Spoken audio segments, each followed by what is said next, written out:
जनताले प्रश्न सोध्छन् जवाफ दिनुपर्छ तपाईहरुले प्रश्नबाट नभाग्नुस् यो देशमा धेरै व्यवस्था फेरियो तर कर्मचारी फेरिएको छैन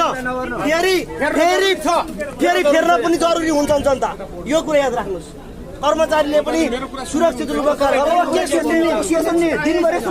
बिहानदेखि त सुनेछौँ त हामीलाई समयमा नपुग्यो भने हाम्रो त टिकटको पैसा फेरि जान्छ नि अनि समयमा पुगेर यत्रो बेर पुग्ने जनता बोल्दैन नगराउने सर भिडियो गराउने हो जनता बोल्दैन भनेर टेक्निकल कुराहरुमा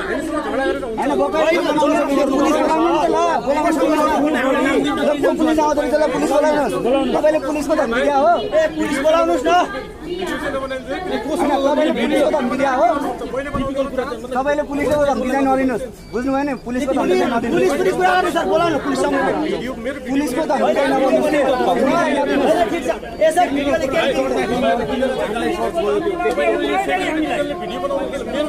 के सर